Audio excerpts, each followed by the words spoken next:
This conference will now be recorded. अद्य शनिवासरः अथवा मन्दवासरः भाद्रपद शुद्ध प्रतिपदा दिनांक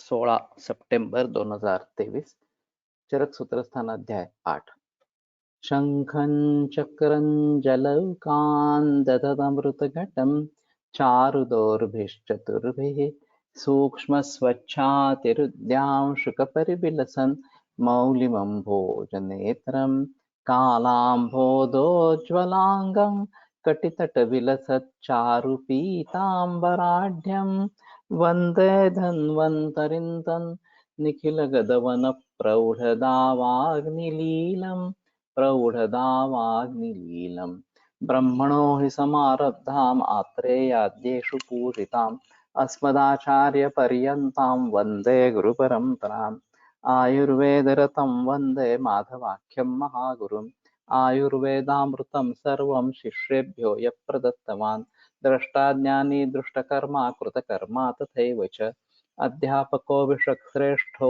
महान् संशोधकस्तथा गुणैरेतैः समुदितैः यत्कार्यं प्रतनोति सः समृद्ध्यर्थं हि कार्यस्य वयं नु प्रयतामहे सरस्वत्यै नमो यस्याः प्रसादात् पुण्यकर्मभिः बुद्धिदर्पणसङ्क्रान्तं जगदध्यक्षमीक्षते आत्रेयं प्रथमं वन्दे आयुर्वेदजगद्गुरुम् आयुर्वेदामृतं सर्वं गृहीत्वा हि सुरेश्वरात् अग्निवेशादिकेभ्यो यत् प्रेच्छत् सत्तमः प्रथमं तन्त्रकर्तारम् अग्निवेशं नमाम्यहम्।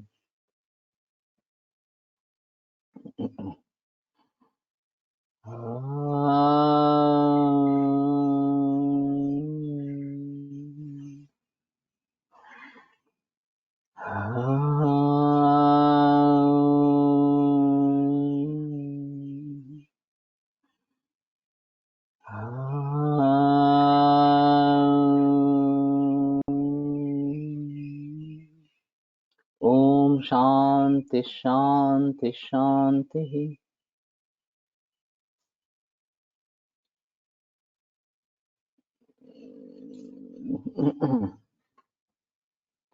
न कार्यकालम अतिपातयेत्। कार्यकाल जो है वो गंवा नहीं देना है। पूरा जब जो कार्य जब करना है वही उसी समय में वो करना है। न इंद्रिय वशः न अपरीक्षितम अभिनिवेश जिसकी परीक्षा कहीं नहीं की है वहां पे घुसना नहीं है, उस कार्य को हाथ लगाना नहीं है। न इंद्रिय वशः स्यात् इंद्रियों के अधीन नहीं होना है। न चंचलम मनः अनुभ्रामयेत् चंचल मन को ब्राह्मण इस प्रकार से मत करे कि वो भटकता रहे, इस प्रकार की स्थिति न हो। न बुद्धिन्द्रियाणाम अतिभारम आदध्यात् बुद्धिन्द्रिय का अतिभार नहीं लेवे, इस प्रकार से। तो मल्टीटास्किंग करने वाले बहुत सारे लोग होते हैं और फिर ये अतिरिक्त भार उनके बुद्धिन्द्रिय पर हो जाता है।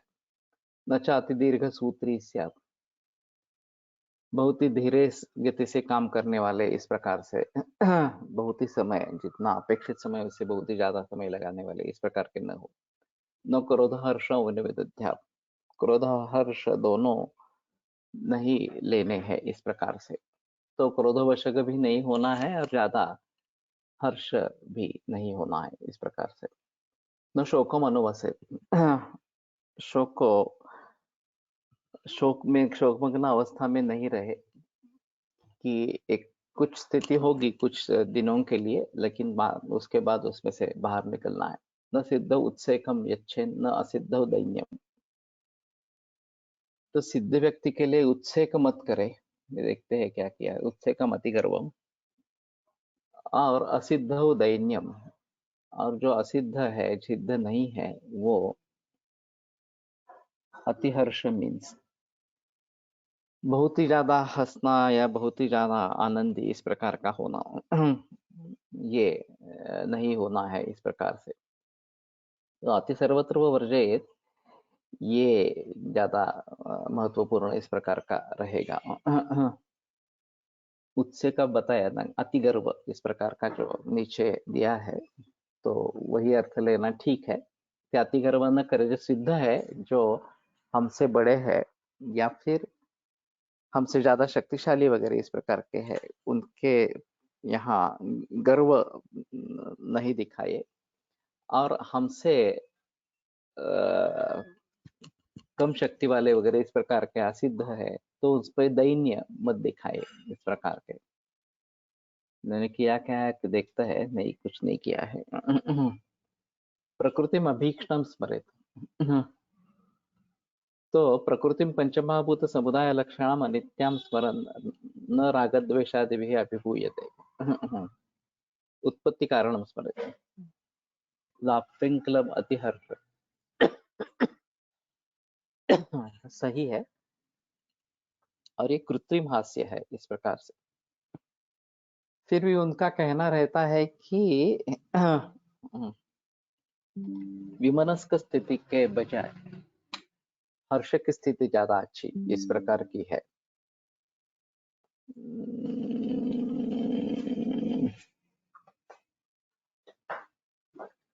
तो अतिहर्ष इस प्रकार से कृत्रिम रीति से जो हर्ष निर्माण किया जाता है वो वास्तव में सही नहीं है। फिर भी विमनस्क स्थिति के अपेक्षा ये ठीक है, इस प्रकार का थोड़ा समझना चाहिए। तो कारणों को स्मरे, ये एक अहम मुद्दा इस प्रकार का रहेगा कि हम कार्य के ऊपर ज्यादा काम करते रहते हैं क्योंकि वो हमें सताने वाला होता है, लेकिन कारणों पर काम करेंगे तो कार्य रहेगा ही नहीं।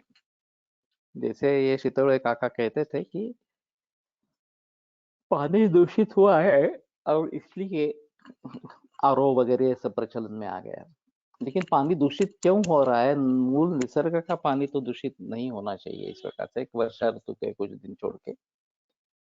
तो हम ही पानी को दूषित कर रहे हैं, वो दूषित करना बंद करो तो पानी शुद्ध करने की आवश्यकता नहीं रहेगी इस प्रकार से। प्रकृति में अभिक्षण समेत वही उसी के बारे में बात कर रहा हूँ कि जो कारण है वो बार बार उसके बारे में सोचे। हम क्या होता है कि कार्यों के बारे में सोचते रहते हैं और बार बार वही सोचते रहते हैं। पूरा जो आधुनिक विज्ञान चल रहा है वो अभी कारणों के पर काम करने के बजाय कार्यों के ऊपर ही काम कर रहा है इस प्रकार से। प्रदूषण की समस्या बढ़ गई है इस प्रकार से, पानी का प्रदूषण, वायु का प्रदूषण, जमीन का प्रदूषण वगैरह वगैरह इस प्रकार से। तो उसको ठीक कैसे करेंगे इसके बारे में सोचा जाता है, लेकिन ये प्रदूषण निर्माण ही न हो इसके बारे में क्या करना है ये बात नहीं चलती। तो ये बहुत अहम मुद्दा है कि हमें मूल कारणों पर विचार करना है, मूल कारणों को दूर करना है तो कार्य अपने आप दूर हो जाएगा। तो प्रकृति में अभीक्ष्णम स्मरेत। अभी प्रकृति का दूसरा अर्थ हमारी नैसर्गिक स्थिति जो है वो भी ले सकते हैं। यहाँ यानी पंचमहाभूत समुदाय लक्षणाम अनित्याम स्मरन न रागद्वेषादि भी अभिभूयते। ये थोड़ा अजब किया है कि पंचमहाभूत समुदाय लक्षण इस प्रकार की अनित्य प्रकृति को सोचकर या फिर उसका स्मरण करके राग द्वेष वगैरह जो है उनसे अभिभूत नहीं होते हैं इस प्रकार से। तो तत्व शरीरम नाम चेतनाधिष्ठानभूत पंचमहाभूत विकार समुदायात्मकम संयोगवाही, ये जो चरकाचर्य की व्याख्या है। तो केवल शरीर का यहाँ पे विचार नहीं है, तो चैतन्याधिष्ठित इस प्रकार का शरीर हमें अपेक्षित इस प्रकार का है। तो आधुनिक वैद्यक में केवल शरीर पर बहुत ज्यादा जिक्र किया गया है और आत्म तत्व के बारे में भूल गए हैं इस प्रकार से। तो चेतनाधिष्ठान भूतम ये एक अहम मुद्दा इसमें रहेगा। हेतु प्रभाव निश्चितः इति, हेतु प्रभाव निश्चितः स्यात् हेत्वारंभ नित्यश्च। तो हेतु का प्रभाव के बारे में, हेतु के प्रभाव के बारे में निश्चय होना है कि इस हेतु से ये उत्पन्न होने वाला है, हेत्वारंभ नित्यश्च। और फिर हेतु के अनुसार आरंभ करना, ये निश्चय करे इस प्रकार से। अस्ति शुभाशुभ हेतूनां शुभाशुभ फल संबंधः इति निश्चयमुपेयात् नात्र कर्म नात्र कथनतावात् स्यादित्यर्थः। हेत्वारम्भ नित्यः शुभ हेतु योगादि आरंभ करा। तो वैसे त्यागात विषम हेतु नाम समान चोपसेवना विषमान अनुबंधन्ति जायन्ते धातव समाह, ये जो बात कही गई है, तो विषम हेतु का त्याग करना है और सम हेतु का सेवन करना है, ये बात बताते हैं। तो किसी भी कार्य उत्पन्न होने के बाद उसके बारे में करने के बजाय कारण कैसे देखना है, ये ज्यादा महत्वपूर्ण, और फिर कारणों पर ज्यादा कार्य करना है। कारण आगे ठीक रहेंगे, कारण अच्छी तरीके से करते रहेंगे, तो कार्य अपने आप उसी प्रकार का शुभ इस प्रकार का मिलेगा। तो तो आश्वास है कि अब ये हो गया, इस प्रकार से आश्वस्त हो जाना नहीं ठीक है। इस प्रकार से सजग होना चाहिए। अभी कैंसर के बारे में, हाँ, ट्रीटमेंट हो गई, अब डिसीज फ्री स्टेट आ गया, कैंसर कहीं दिख नहीं रहा है, तो आश्वस्त हो जाएंगे, हाँ बस अब आगे कुछ करना नहीं है, इस प्रकार से। तो ये गलत है, क्योंकि कैंसर बार बार दोहराता रहता है, डॉक्टर भी नहीं बताते कि ये दोहराता है इस प्रकार से। तो फिर से कैंसर वापस आएगा तो फिर से केमो रेडिएशन सभी शुरू करना पड़ेगा वगैरह, ये बराबर नहीं है। तो नकुर्तम इति आश्वस्त, क्या हो गया ऐसे समझ के आश्वस्त नहीं होना है।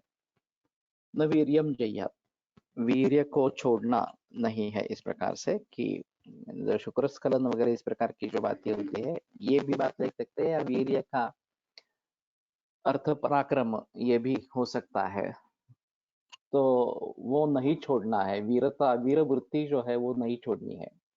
न अपवादम अनुस्मरित, अपवाद को ही ध्यान में रखना, ऐसा नहीं करना है। जो मूल नियम है उसी को पालन करना है। अपवाद अपवाद स्वरूप ही है, वो नियम नहीं होता, और इसलिए नियमों का अनुपालन करे। अपवाद कहीं कहीं इस प्रकार का होगा, वो कम मात्रा में इस प्रकार का होगा। अपवाद नियम नहीं बनना चाहिए। न अशुचि ही उत्तमाज्य क्षत तिल, उत्तमाज्य अक्षत तिल कुश सर्षपै अग्निम जुहुयात्। अशुचि होकर उत्तमाज्य, अच्छा घी, इस प्रकार का गो सर्पी है वहां पे बताया, तिल कुश सर्षप अक्षत, इनसे अग्नि की आहुति न दे। आत्मानम आशी भी आशासानः, और आशीर्वचनों से आशा करते हुए इस प्रकार की आहुतियां अशुचि होकर नहीं देनी है, इस प्रकार से। तो इसमें पुण्यः वाचन वाचन वगैरह जो होता है, ते अस्तु पुण्यः वाचन समृद्धि इति भवतः ब्रुवन्तु, ये यजमान इसको ऋत्विक को बताता है कि पुण्यः वाचन समृद्धि हो, इस प्रकार का आप बताए, आप कहे। तो फिर ब्राह्मण कहता है हाँ पुण्यः वाचन समृद्धि रस्तु, इस प्रकार से। तो ये आशीर्वचन की अपेक्षा इस प्रकार की, कि मुझे इस प्रकार का आशीर्वचन चाहिए, और ये जो यजमान है वो बताता रहता है, और फिर ब्राह्मण जो है उसको उस प्रकार का आशीर्वाद देता है। ये सिलसिला चलता है इस प्रकार से। अग्निर्मे न अपगच्छेत् शरीरात्, वायुर्मे प्राणान् आदधातु, विष्णुर्मे बलम आदधातु, इंद्रो में वीर्यम, शिवा माम प्रविशन्तु आपः, आपो हिष्ठा इति अपस्पृशे। तो ये एक मंत्र के जरिए हम जरूर सोच सकते हैं। अग्निर में न अपगच्छेत, मेरा अग्नि मुझसे दूर नहीं चला जाए, इस प्रकार से। वायुर में प्राणान आदधातु, वायु जो है वो मेरे प्राणों की रक्षा करे, वो प्राणों को धारण करे। विष्णुर में बलम आदधातु, विष्णु मुझे बल दे दे। इंद्रों में वीर्यम, और इंद्र मुझे वीर्य इस प्रकार का दे दे। शिवा माम प्रविशन्तु आपः, आपोहिष्टा इति अपस्पृशे। तो शिव इस प्रकार के जल मेरे शरीर में प्रवेश करे। अपोहिष्टा या अपोहिष्टादिभिर मंत्रम, ये स्नान करने के समय ये मंत्र कहना है। तो ये जो बात बताई गई है मंत्र स्नान की इस प्रकार के, अब ये अपोहिष्टा वगैरह जो है वो पूरा मंत्र देखना चाहिए क्या है इस प्रकार से। तो इसके जरिए मंत्र स्नान हो जाता है। तो स्नान करते समय ये अगर मंत्र हम पठन करने की आदत रखते हैं तो इन सभी से इस प्रकार का होता रहेगा। मेरे पास एक रुग्ण था जिसका ब्रेस्ट कैंसर पूरी तरीके से ठीक हो गया था। रुग्ण किसी दूसरे कंप्लेंट के लिए आया था, चिकित्सा से लाभ था, लेकिन रुग्ण हर बार कहता था कि अंदर में अच्छा नहीं लगता। कुछ समय बाद रुग्ण को फॉलो अप नहीं मिला। कुछ महीनों में पता चला कि रुग्ण को ब्लड कैंसर हो गया था, जिसमें उसकी मृत्यु हो गई। ओके। एक ऐसा भी देखा गया है कि कैंसर के मरीज अचानक हार्ट अटैक से जाते हैं। एक कम है लेकिन दिखाई देता है। तो हृदय एक मर्म है और उसमें अगर दोषों का ये परिणाम होता है या जो स्ट्रेस उसमें रहता है कैंसर में इस प्रकार से, उसके जरिए भी हृदरोग से मृत्यु हो सकती है। तो ये एक थोड़ा अजीब इस प्रकार का माहौल है। एक हमारे पास एक पीएसए 92-94 ऐसा कुछ था और उम्र भी ज्यादा थी, 90 से ऊपर उम्र थी। तो मैंने कहा कि कुछ मत करो और हमारी दवाइयाँ एलोपैथी में कुछ मत करो इस प्रकार की सलाह दी। हमारी दवा चली, ये उसका पीएसए कम होते होते 6 तक नीचे आ गया। ऐसा सिलसिला 6 महीने तक चलता रहा। वो दूध पी रहे थे, बाकी परहेज बताया था और रसायन चिकित्सा चल रही थी इस प्रकार से। 6 महीने के बाद जब ये 6 तक आया तब हार्ट अटैक से मृत्यु हो गई। ये थोड़ा अजीब माहौल था। कैंसर से अच्छी तरीके से मरीज ठीक हो गया, लेकिन ये हार्ट अटैक से मृत्यु हो गई इस प्रकार से। तो ये जो अग्निर्मे नापगच्छेत् शरीरात्, मेरे शरीर से अग्नि कहीं निकल न जाए और वायु मेरे प्राणों का धारण करे, विष्णु मुझे बल दे दे और इंद्र मुझे वीर्य दे दे, ये वैसे आसान है। और अपोहिष्टादिभिर मंत्रम, ये जो अपोहिष्टा वगैरह जो मंत्र है वो एक बार ऋग्वेद से या शायद ऋग्वेद से ही होगा, देखना पड़ेगा इस प्रकार से। तो स्नान करते समय कुछ ना कुछ मंत्र जाप करते रहता है। मैं अथर्व शीर्षक का जाप करता रहता हूँ। फिर भी ये शुरू करिए तो बिल्कुल छोटा है, ज्यादा जाप बड़ा नहीं है। और अभी मैं जो बल के बारे में बात कर रहा हूँ, मेरा जो मुख्य मकसद है आयुर्योग संहिता का, उसमें बलाधिष्ठानम आरोग्यम यदर्थोयम क्रियाक्रम, ये मैंने मूल सूत्र को पकड़ रखा है। उस सूत्र के आधार पर करेंगे। तो आरोग्य का अधिष्ठान बल है और ये बल जैसे मैंने 5 कोशों के बारे में बात किया। अन्नमय कोश है, अन्न से बल मिलता है हमें, लेकिन उसमें अग्नि अच्छा होना है, स्रोतस अच्छे होने हैं इस प्रकार से। व्यायाम और योग ये अच्छे होने चाहिए, तो ये अन्नमय कोश का बल टिका रहेगा इस प्रकार का, या वृद्धिंगत इस प्रकार का होगा। वैसे प्राणमय कोश है, तो अच्छी तरीके से हम योग करेंगे, प्राणायाम करेंगे तो उसका बल टिका इस प्रकार सा रहेगा। और ये विष्णु में बलमाद धातु, इंद्रों में वीरियम, ये थोड़ा देखना पड़ेगा। नहीं तो मानसिक बल एक है कि सत्व संपन्न होने से होता है और वो पॉजिटिवली प्रयोग करना है, नकारात्मक दृष्टि से मन का। यजुर्वेद 11:50-52 में। ओके, अच्छा हुआ रेफरेंस दे दिया, तो देखेंगे वो अपोहिष्टादिभिर मंत्र यजुर्वेद नहीं। अग्नि ने मैं नाम भगत क्षेत्र वगैरह इस प्रकार के कुछ मंत्र बताए हैं। तो इस मंत्र का जाप करें इस प्रकार से। तो तूच सांगितला की अग्निर्मे नापगच्छेत शरीरात वायुर्मे प्राणानाद धातू असा मंत्र चरकाने दिलाय, श्लोकात दिलाय मुळात त्याच्यामध्ये सूत्र. तो ठीक है, मुझे लगता है कि ये शुरू करे, स्नान करते समय शुरू में पानी लेने से पूर्व ये मंत्र का जाप करे और फिर इते अपः स्पृशेत, पानी को स्पर्श करना है. द्वि परिमृज्य ओष्ठौ पादौ चाभ्युक्ष मूर्धनि खानि च उपस्पृशेत अद्भि आत्मानं हृदयं शिरश्च. तो दिन में 2 बार इस प्रकार के परिमृज्य ओष्ठौ, होठों को जो है वो मार्जन करना है उनका. पादौ च अभ्युक्ष, पाद प्रक्षालन इस प्रकार का करना है. मूर्धनि खानि च उपस्पृशेत, सर में जो आकाश महाभूत है, ख जिसमें जिसमें है, नाक, कर्ण, नेत्र वगैरह इस प्रकार से. अद्भि आत्मानम हृदयम शिरश्च, तो खुद को और हृदय और शिर इसमें पानी का स्पर्श इस प्रकार से करे. तो कहने का मतलब ये है कि ये एक थोड़ा सा आसान मंत्र इस प्रकार का है और उसको भलीभांति हम प्रयोग कर सकते हैं.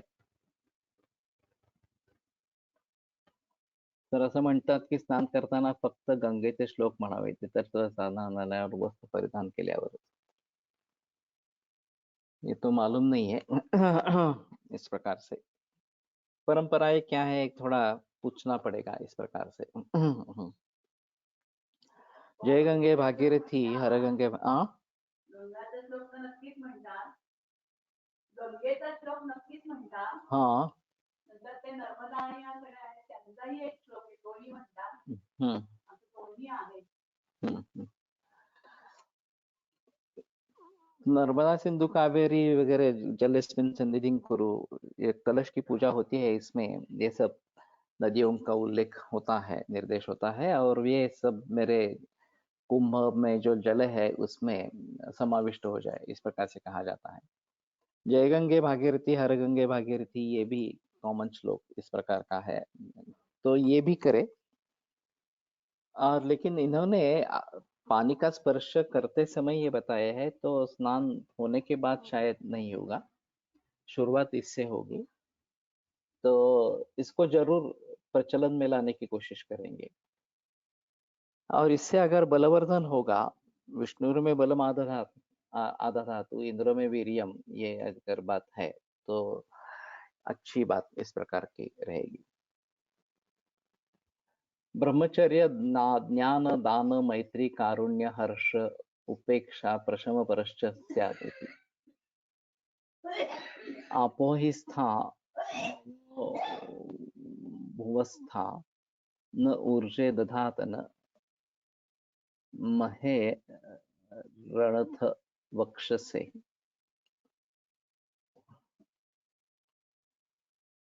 ओके, इसमें तो उदात्त अनुदात्त वगैरह इस प्रकार के होंगे चढ़ उतार इस प्रकार से. तो एक जीएसवीसी में डालो और अगर ओरिजिनल मिलता है तो वहां पे ये उदात्त अनुदात्त स्वरित के बारे में पता लगेगा. उदात्त अगर है तो ऊपर एक रेख आती है, अनुदात्त आता है तो नीचे एक रेख आती है, इस प्रकार से. और स्वरित है तो कुछ नहीं होता है इस प्रकार से. तो मूल वेद से अगर मिलता है तो शायद इसके बारे में थोड़ा पता चलेगा इस प्रकार से. तो अच्छी बात है कि ये बात बताई गई है इस प्रकार से. ब्रह्मचर्य ये बाल्यावस्था में तो ब्रह्मचर्य का ही पालन करना है और जब युवावस्था आ जाती है तो गृहस्थाश्रम में प्रवेश करने तक ब्रह्मचर्य ही करना है, ये सबसे अहम इस प्रकार का रहेगा. गृहस्थाश्रम में प्रवेश करने के बाद सीमित इस प्रकार का उपभोग ले, रति क्रीड़ा या अपत्य प्राप्ति के लिए प्रयास करे इस प्रकार से. लेकिन बाकी सभी ब्रह्मचर्य यही होना ये आवश्यक इस प्रकार का रहेगा. ज्ञान तो ज्ञान पर होना चाहिए, ज्ञान ग्रहण करते रहना चाहिए इस प्रकार से। कृष्णो ही लोको बुद्धिमताम आचार्य शत्रुश्च अबुद्धिमताम, कि संपूर्ण विश्व जो है वो बुद्धिमान व्यक्ति के लिए आचार्य गुरु इस प्रकार का है, और अबुद्धिमान जो मूर्ख है उनके लिए ये शत्रु इस प्रकार का है। तो कहने का तात्पर्य अर्थ ये है कि ज्ञान पर होना चाहिए। गानू सर कहा करते थे कि रोगी रोगी बन जाता है वो उसके कर्म के अनुसार, वो ठीक भी हो जाता है वो उसके कर्म के अनुसार। तो वैद्य क्या करता है इस प्रकार से, तो वैद्य को ज्ञान होता रहता है कि क्यों बीमार हुआ और कैसे ठीक हुआ इस प्रकार से। तो ज्ञान परायण इस प्रकार का होना चाहिए, मुझे ढूंढते रहना चाहिए कि इसमें से मुझे क्या ज्ञान मिला इस प्रकार से। दान मंसूर मत्सूर जब एका जागी बसून करावा असा नियम आहे। मंसूर या मत्सूर, मंसूर मंत्र मंत्र वैसा है। अभी ये बात स्पष्ट है कि अगर मंत्र जाप करना है तो एक जगह बैठ के शुचिर्भूत होके फिर मंत्र जाप करना है। लेकिन मैं मानता हूं कि बिल्कुल न करने के बजाय अगर किसी भी तरीके से आप करते हैं तो थोड़ा तो पुण्य मिलेगा। पूरा पुण्य जो है वो नहीं मिलेगा इस प्रकार से, लेकिन थोड़ा पुण्य तो मिलेगा इस प्रकार से। अब ये नहीं सोचना है कि इसमें मंत्र का अपमान हो रहा है वगैरह वगैरह। मैं ट्रैवल करते समय मंत्र जाप करता रहता हूँ इस प्रकार से। चाहे क्लिनिक में आने जाने के समय भी या फिर बाहर गांव कहीं जाते हैं तो भी इस प्रकार से। तो ये सही है गलत है इसके बारे में सोचा नहीं है, कि नामस्मरण कर सकते हैं, ये तो उसमें संदेह की बात इस प्रकार की नहीं है। लेकिन वो करना जरूरी है, ये महत्वपूर्ण है। अगर आप बैठ के कर सकते हैं तो ज्यादा बेहतर है, लेकिन अगर उतना समय नहीं दे पा रहे तो किसी ना किसी तरीके से वो चालू रहे, ये तो करना चाहिए। दान ये भी एक अहम मुद्दा है इस प्रकार से। जिसके पास जो चीज अच्छी मात्रा में उपलब्ध है वो उसका दान करे। तो विद्या दान, ज्ञान दान ये भी बात होती है। और धनदान ये भी बात हो सकती है, अन्नदान ये भी बात हो सकती है।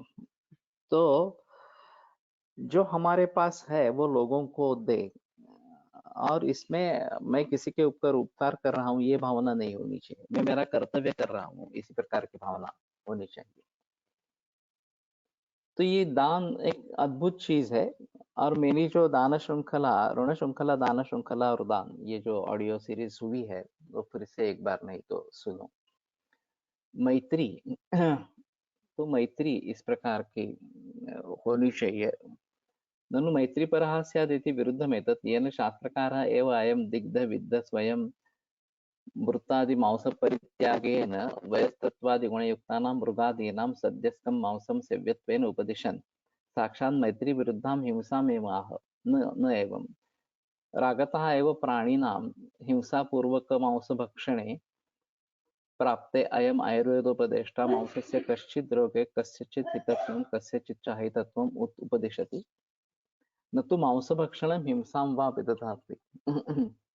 नहि अयं मदिरायाः अपि स्वस्थवृत्ते रोगिवृत्ते वा हितत्वम् उपदिशन् न मदिरापानं प्रति उपदेष्टा भवति। एवञ्च रोगाधिकरे राजयक्ष्मादौ मांसोपदेशस्तथा शरदुपचर्याद लावान् कपिचलान् एणान् इत्यादि ग्रन्थो लावादिमांस हितत्व उपदेशार्थः न हिंसा विधायकः।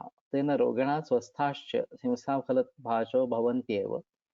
यथा शेनेन अभिचरन् विजेत् इत्यत्र अभिचारस्य कामतः एव प्राप्तत्वात् शेनस्य अभिचारसाधनत्वं मात्रम् एव विधिर्ब्रूते, तेन शेनेन अभिचारकरणे अधर्मः भवत्येव। अत्र तु अयं विशेषः, यदि हिंसोपार्जितमांसोपयोगं विना पुरुषो न जीवति ततो अतो हिंसां करोति, तथा सर्वत्र आत्मानं गोपायीत इति चेद् वचन विहितत्वात् इति वेदवचन विहितत्वात् तथा विध हिंसां न प्रत्यवाय हेतु जीवनोपायांतरं संभवेतु पुष्ट्यादि प्रयोजना हिंसा प्रत्यवाय हेतुरेव किंच भवतु वा आयुर्वेद वहिता हिंसा तथापि हिंसा दोषार्थमुच्यते न हि आयुर्वेद विधयः धर्म साधनम एव उपदिशन्ति किं तर्हि आरोग्य साधनम धातु साम्य क्रिया चक्र तंत्र त्यास्य प्रयोजन विधि। ये बहुत बड़ा विषय है कि हिंसा करनी है नहीं करनी है, हिंसा किसको कहना है। इस प्रकार से अहिंसा सत्य अस्तेय वगैरह जो योग में नियम यम बताए गए इस प्रकार से तो अहिंसा का मतलब क्या है? तो कृतकार्यता अनुमोदित किसी प्रकार की भी हिंसा नहीं करनी है, ऐसा वहां पे निर्देश इस प्रकार का है। अब शिलोंच वृत्ति इस प्रकार के कुछ व्यक्ति रहते हैं कि किसी की भी कोई भी हिंसा नहीं करनी है, जो फल पेड़ से गिरे हैं उन्हीं को लेना है या पत्ते अगर गिरे हैं तो उन्हीं को लेना है। हिंसा करके पेड़ से फल वगैरह नहीं लेने हैं इस प्रकार से, या जो गिरे हुए इस प्रकार के धान्य के कण होंगे उन्हीं को लेना है इस प्रकार से। लेकिन कितने लोग इस प्रकार का गुजारा कर पाएंगे? ये उंगलियों पर जिनकी गिनती होगी इतने ही लोग ये कर पाएंगे। पूरे समाज के लिए आहार की आवश्यकता है, और जब हम खेती करते हैं तो उस उद्देश्य से करते हैं कि हमें आहार चाहिए इस प्रकार से। तो वनस्पति भी सजीव है, और जब हम शाकाहार करते हैं तो भी वनस्पतियों की हिंसा होती ही है इस प्रकार से। तो इस हिंसा को हिंसा कह के उससे दूर होना है क्या, तो हम बच ही नहीं पाएंगे। उसी प्रकार प्राणी इस प्रकार से पाले जाते हैं और उनकी हिंसा की जाती है, पूरे विश्व भर का पुराने जमाने से प्रचलन इस प्रकार का है। और जैसे कि मैंने ये बात बताई थी, 3 सेना प्रमुख मोरारजी देसाई से मिले। मोरारजी देसाई ने जो पंतप्रधान थे, तो सैन्य के लिए जो मदिरा और मांस ये दोनों बंद कर दिया। तो सभी सोच में पड़ गए कि आप क्या करें इस प्रकार से। तो मिलने के लिए हाथ में पिस्तौल लिया था उन्होंने, और उनको कहा मोरारजी देसाई को, आप पिस्तौल चलाइए हम पर। वो समझ नहीं पाए, तो बोले नहीं चलाओ ना। तो फिर वो कुछ बोले नहीं, तो इन्होंने कहा आप नहीं चलाएंगे, हमें मालूम है, इसलिए तो हमने आपके हाथ में पिस्तौल लिया है। और फिर उनका कहना था कि सामने जब शत्रु खड़ा है वो गोलियां चला रहा है और हम गोलियां नहीं चलाएंगे, ये बात नहीं हो सकती। और इसीलिए सभी को सात्विक होना है, ये नई बात हो सकती। यहाँ रज और तम गुण का ही प्राधान्य होना चाहिए। तो इन भावों को निर्माण करने के लिए मद्य और मांस ही आवश्यक इस प्रकार के हैं। तो महाराज जी ने बात मान ली उनकी और फिर ये निर्बंध था वो हटा दिया इस प्रकार। तो हिंसा का मतलब क्या है? अगर हम शत्रु की हिंसा करते हैं, जो उन्मत्त है, जो पीड़ा दे रहा है वगैरह, सभी देवता शत्रु की हिंसा करते हैं, राक्षसों के असुरों की ये करते हैं, वध करते हैं, और हम अच्छी तरीके से उनकी पूजा अर्चा करते हैं कि बहुत अच्छा काम उन्होंने किया। तो परित्राणाय साधूनां विनाशाय च दुष्कृतां धर्म संस्थापनार्थाय संभवामि युगे युगे, ये जो बात कही गई है ये हिंसा ही है, वध ही है। फिर भी वो अच्छे के लिए है, बुराई को मिटाने के लिए इस प्रकार का है, तो ये हिंसा प्रशस्त है। उसी प्रकार से हमारी जीविका के लिए अगर हिंसा करने की बात आती है, हमें उसके बगैर हम जिंदा नहीं रह सकेंगे इस प्रकार से। तो फिर हिंसा जस्टिफाइबल इस प्रकार की है। एक बड़ा अजीब उदाहरण हुआ था। कोई 50-60 लोगों का झुंड कहीं ट्रेकिंग के लिए गया था ऐसे बर्फीले प्रदेश में। और फिर ये क्या बोलते हैं इसका, स्टॉर्म आ गया और वो सब फंस गए किसी एक चोटी पर इस प्रकार से। और फिर ये काफी देर तक चलता रहा ये अपना रास्ता घूम गए इस प्रकार से। और ये पुराने जमाने की बात है, 50-60 बरस की पूर्व या उसे भी पूर्व की बात है, तो बाकी सुविधाएं वगैरह इस प्रकार की कुछ नहीं थी। तो उन्होंने मार्ग ढूंढना शुरू किया कि किसी ना किसी तरीके से बेस कैंप पर चले जाएंगे इस प्रकार से। जाते जाते ही बहुत सारे लोगों की मौत हो गई, खाने के लिए कुछ नहीं था। तो जो लोग मरे थे उनका मांस बाकी लोगों ने खाया और जिंदा रहे। और 50-60 में से कुछ 10-12 लोग वापस आ गए, बाकी सब मर गए बीच में। तो उनका स्वागत हुआ अच्छी तरीके से कि तुम इतनी मुसीबतों का सामना करके वापस आ गए इस प्रकार से। लेकिन जब बात पता चली कि तो उन्होंने अपने सहकारियों का ही मांस खाया है इस प्रकार से। तो एक घृणा की लहर की रिज्वाइन करो, अगर वॉइस नहीं है कि आपने अच्छा नहीं किया, बेहतर आप मर जाते तो अच्छा था वगैरह वगैरह इस प्रकार से। तो नैतिकता का मुद्दा उठाया गया। फिर ये बात पोप तक चली गई। रोम का पोप सबसे बड़ा पोप माना जाता था। और फिर उनसे सलाह पूछी गई। फिर पोप ने निर्णय किया कि इन्होंने लोगों को मारा नहीं है, ये अपने आप मर गए थे और फिर इनको जिंदा रहने के लिए दूसरा कोई चारा नहीं था, तो इसलिए इन्होंने ये किया। तो इनको पाप नहीं लगने वाला है। जो उन्होंने किया अपने जिंदगी के लिए किया है, तो ये निर्दोष है इस प्रकार से। तो एक बड़ा अजीब उदाहरण है, लेकिन ये सच्ची घटना इस प्रकार की है। तो कहने का तात्पर्य अर्थ ये है कि हम वनस्पतियां उगाते हैं और उनका नाश भी करते हैं, कि खाना खा लेते हैं, उनको तोड़ते हैं वगैरह वगैरह इस प्रकार से। तो ये भी एक तरीके की हिंसा ही है। शाकाहारी लोग कहे चाहे कितना भी कहे कि हम शाकाहारी है इस प्रकार से, लेकिन ये बात नहीं है कि शाकाहार में हिंसा नहीं है। वनस्पति भी सजीव है और जीवो जीवस्य जीवनम, यही बात सही है। एक जीव ही दूसरे जीव का भोजन हो सकता है। ये जो जिसमें जीव नहीं है वो भोजन नहीं हो सकता। अभी एक टिश्यू कल्चर के जरिए मांस को बढ़ाना वगैरह बातें चल रही है, ये बिल्कुल गलत इस प्रकार की बातें। देखो प्रिंटर मैंने देखा था, जब ऑर्डर देते हैं और फिर उनके पास कुछ जीन्स वगैरह है, उसके आधार पर वो माउस बना लेता है। आपको जैसा चाहिए वैसा इस प्रकार से। उसको प्रिंटर नाम कहा गया था। बड़ा अजीब है इस प्रकार से, टिश्यू कल्चर के जरिए कर रहे हैं अभी लोग। तो ये भी गलत बात है। तो कहने का तात्पर्य अर्थ ये है कि प्राण धारण के लिए हिंसा अगर होती है, चाहे पशुओं की हो चाहे वनस्पतियों की हो, तो वो ठीक है। लेकिन हमारे लालच के लिए अगर हिंसा होती है, या मुझे कुछ चीजें ज्यादा पसंद है उसके लिए मैं हिंसा करता हूँ, तो वो निषिद्ध उसका है।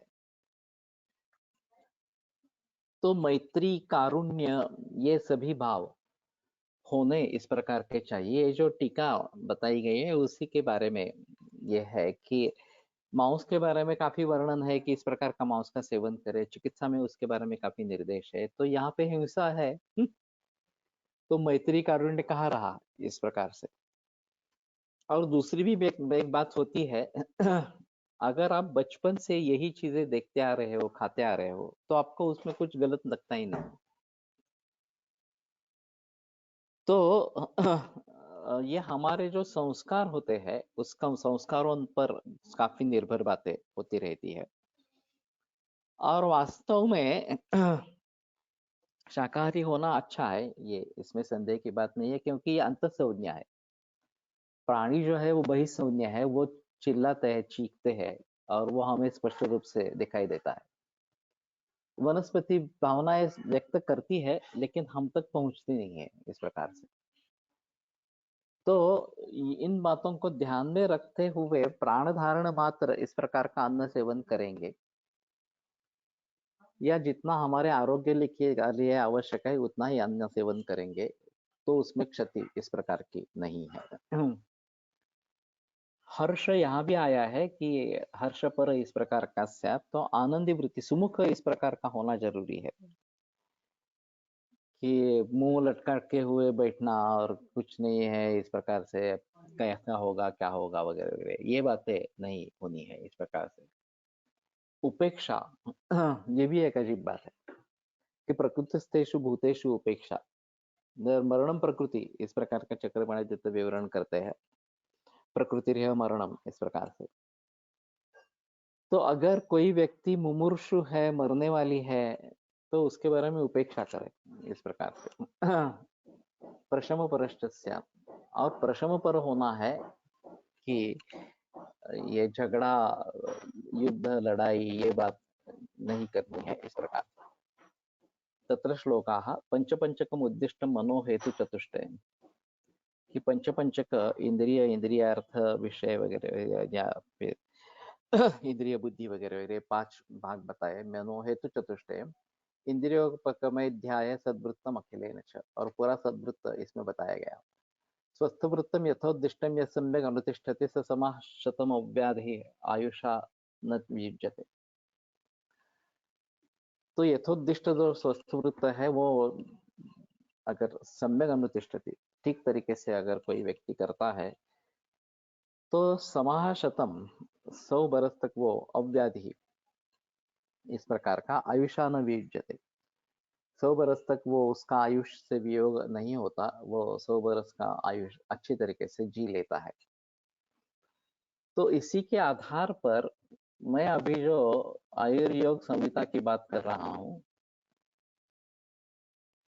उसमें पहला खंड जो है स्वस्थ वृत्त इस प्रकार का रहेगा, और आज के जमाने में स्वस्थ वृत्त किस प्रकार से पालन करना है इसके बारे में काफी बहस इस प्रकार से होगी,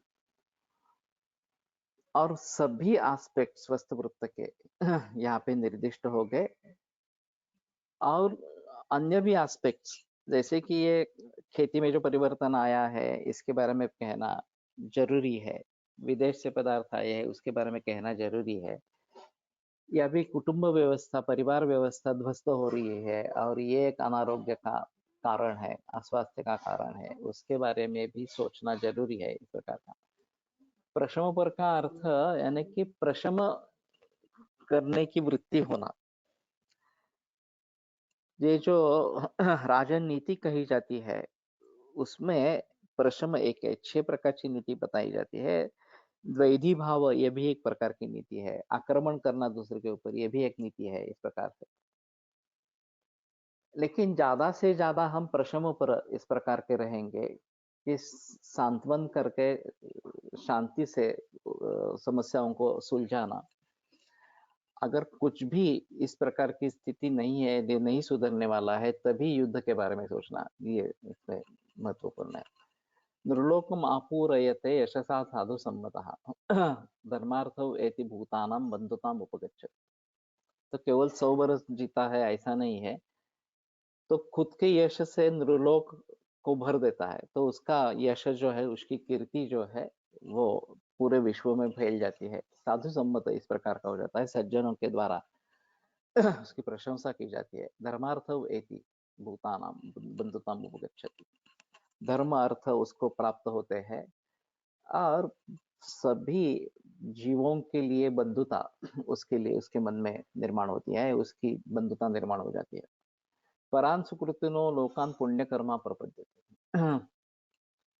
तो ये पुण्यकर्मा इस प्रकार का पर श्रेष्ठ इस प्रकार के सुकृति उनके जो लोग हैं, पुण्यवान व्यक्तियों के लोग हैं, वहां पे पहुंच जाता है।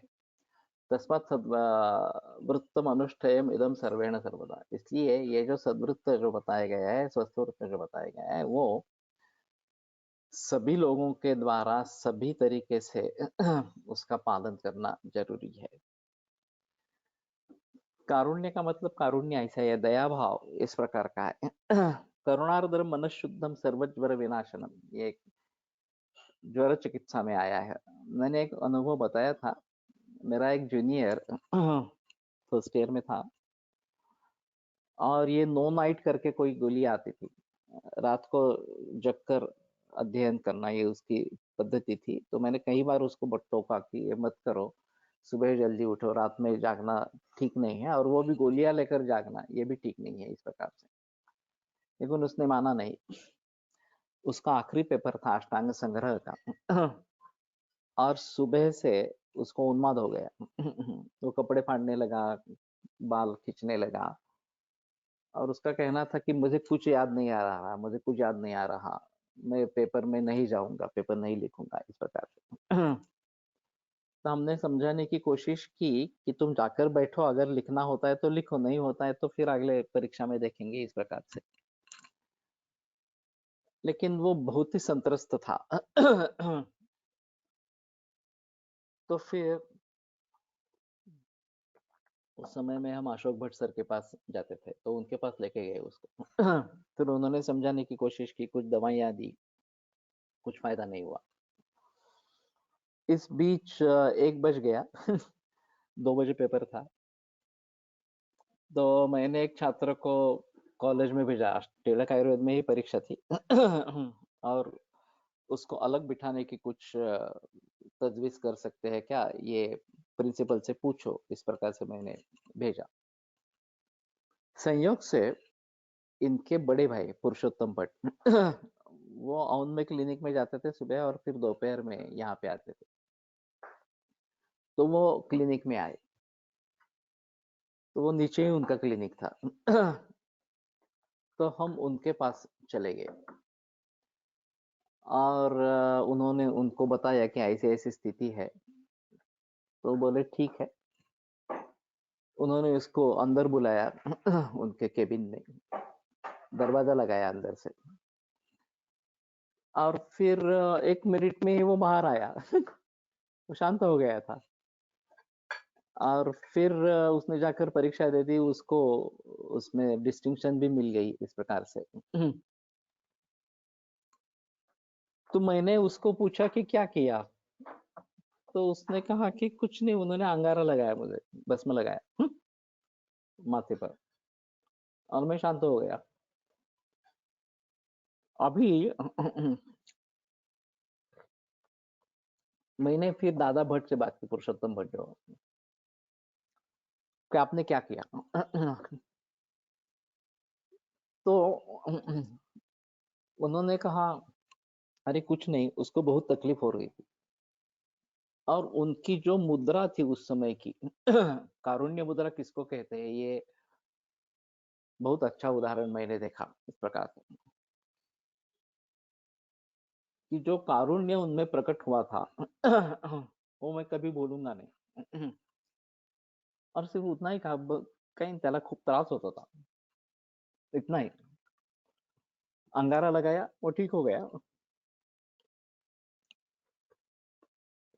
करुणार्द्रम मनशुद्धम सर्वज्वर विनाशनम, ये जो बात कही गई है, फणसलकर काफी इसके बारे में बताते थे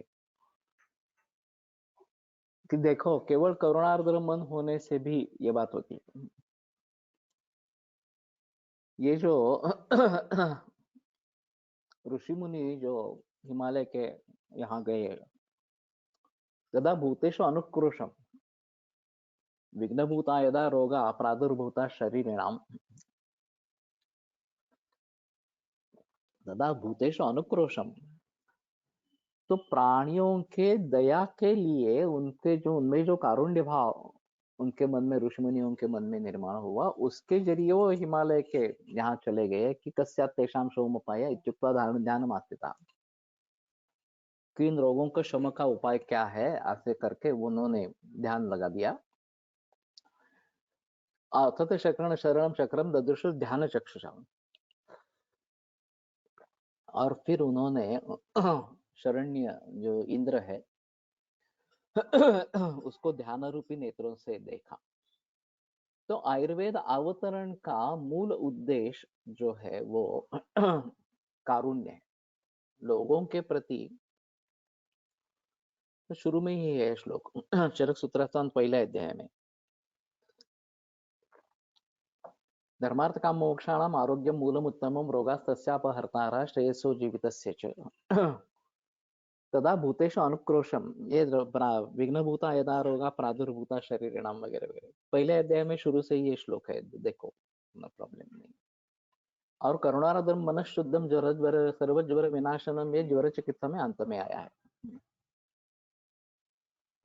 यच्चाद अन्यदपि किंचित स्याद अनुक्तम यह पूजितम, ये यहाँ पे जो बताया गया ही नहीं गया है, अनुक्त है लेकिन पूजित इस प्रकार का है। वृत्तन तदपि चात्रया सदैव अभ्यनुमन्यते, वो वृत्त भी आचार्य आत्रेय सर्वदा उसको अनुमति देते हैं। तो लोगों के द्वारा इस प्रकार से अगर कुछ अलग सद्वृत्त बताया गया है तो वो भी यहाँ पे सम्मत इस प्रकार का है। इति अग्निवेश कृते तंत्रे चरक प्रति संस्कृते श्लोक स्थाने इंद्रियोपक्रमणे नाम इंद्रियोपक्रमणीयो नाम अष्टमोध्याय इति स्वस्थ चतुष्को द्वितीय। तो यह स्वस्थ चतुष्क करुणार्द्रम मनः शुद्धम सर्व रोग विनाशनम, यहाँ कुछ होगा लेकिन मनम नहीं होना चाहिए, मनहा होना चाहिए। शुभम शुद्धम। तो ये 8वां अध्याय यहाँ पे समाप्त हुआ। 9वां अध्याय अर्थात खुड्डा का चतुष्पाद अध्याय व्याख्या इतिहास भगवान आत्रेय। यहाँ खुड्ड का ये जो शब्द है वो अल्पवचन इस प्रकार से, तो अल्प तरीके से ये चतुष्पाद के बारे में बताया गया है और ये काफी अध्याय महत्वपूर्ण है। 9वां अध्याय ये जो इस प्रकार का है वो, और 10वां भी काफी महत्वपूर्ण है। तो अगले शनिवार से इसको आगे बढ़ाएंगे। इस बीच कैंसर के मरीजों के बारे में क्या करना है, मैं थोड़ा सोच रहा था कि कैंसर के मरीज बहुत ही एडवांस स्टेज में ही हमारे पास आते हैं, शुरू से आते ही नहीं है, डिसीज फ्री स्टेज में भी नहीं आते हैं। तो इस समस्या का हल कैसे करेंगे ये मैं बार बार सोचता आया हूँ। तो अभी अगले रविवार को 24 तारीख को हम एक ऑनलाइन वेबिनार इस प्रकार से लेंगे, एक संगोष्ठी कहे इस प्रकार से, खास करके जिन छात्रों ने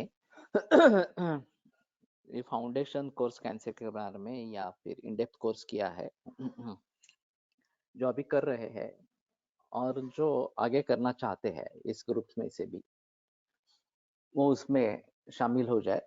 यही लिंक हम आगे बढ़ाएंगे, जो गो टू की जो लिंक है उसी लिंक को लेकर आगे बढ़ाएंगे।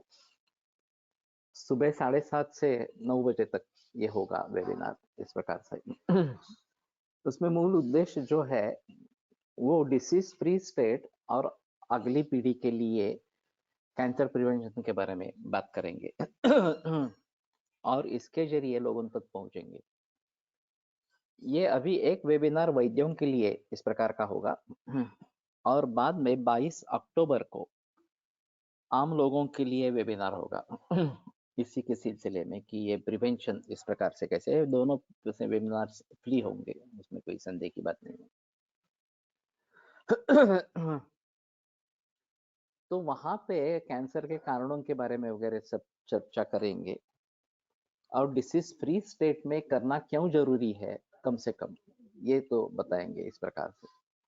और जो प्रोन टू डिसीजेस है, चाहे अनुवंशिकता के जरिए हो, चाहे ये व्यसन वगैरह इस प्रकार के है, डिरेल लाइफस्टाइल वगैरह है, खाना अच्छा नहीं है वगैरह वगैरह, उन सभी को जागरूक बनाने के लिए ये वेबिनार होगा। और फिर जो वेबसाइट है cancerholisticguidance.com, इस वेबसाइट के जरिए लोगों को गाइड किया जाएगा कि आप इस लिस्ट में से वैद्यों को चुनो, उनके पास जाओ, इस प्रकार से। और फिर अपने अपने तरीके से चिकित्सा करो।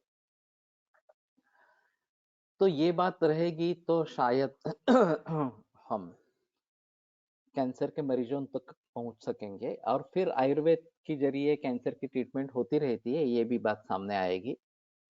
तो एक्टिव पेशेंट्स भी उसमें शामिल हो जाएंगे, वो शायद अग्रिम अवस्था में ही शामिल हो जाएंगे, लेकिन हमारा मकसद या उद्देश्य ये रहेगा कि शुरू से कैंसर के मरीज आ जाए, इस प्रकार से। तो इसके लिए काफी प्रचार प्रसार करना पड़ेगा। और ये नैसर्गिक जीवन शैली, नैसर्गिक आहार वगैरह के बारे में लोगों को सजग करना पड़ेगा। तो सभी वैद्य इसमें जुड़ सकते हैं, उसमें कोई संदेह की बात नहीं है। जिन्होंने फाउंडेशन कोर्स किया है या इन डेप्थ कोर्स किया है, वो तो जरूर जुड़ जाए। जो अभी कुछ मेंबर्स बन चुके हैं हमारे वेबसाइट के, तो वो तो आए ही, लेकिन जो मेंबर नहीं बने हैं वो भी आए। ये भी एक सभी के लिए न्योता है। तो इसके बारे में जरूर सोचेंगे। अब मैं गुरुकुल जा रहा हूँ आज, और वैसे सोमवार में गुरुकुल में ही रहूंगा। मंगलवार को गणेश चतुर्थी है, तो हम बुधवार को फिर से सुबह मिलेंगे। और फिर बुधवार से शनिवार तक चलता रहेगा सिलसिला। लेकिन बीच में अभी कोई लेक्चर नहीं होगा। और अगले रविवार की बात ध्यान में रखो, 24 तारीख को सुबह 7:30 से 9 बजे तक ये वेबिनार होगा, और उसमें सभी जुड़ जाए, ऐसा मेरा कहना है। तो इस बात को जरूर ध्यान में रखना, इस प्रकार से। आयुर्वेद प्रकांडो निगदितैः हि शल्यतंत्र प्रधानः शिष्येभ्यः शाश्वतोऽयं निखिलजनकृपा व्याप्तचित्तेन येन आयुर्वेदस्य वाञ्छन् पुनरपि भुवने ताञ्च सुष्ठु प्रतिष्ठां श्रेष्ठं धन्वन्तरिं तं प्रणमति च सदा वैद्यवर्गो हि नूनम् वैद्यवर्गो हि नूनम्।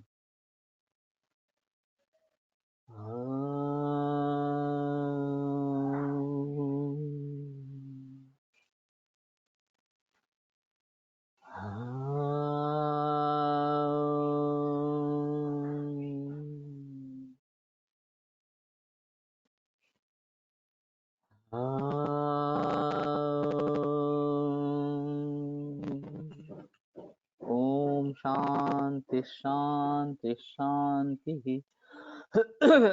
विरम्यते व्याख्यान व्यापार।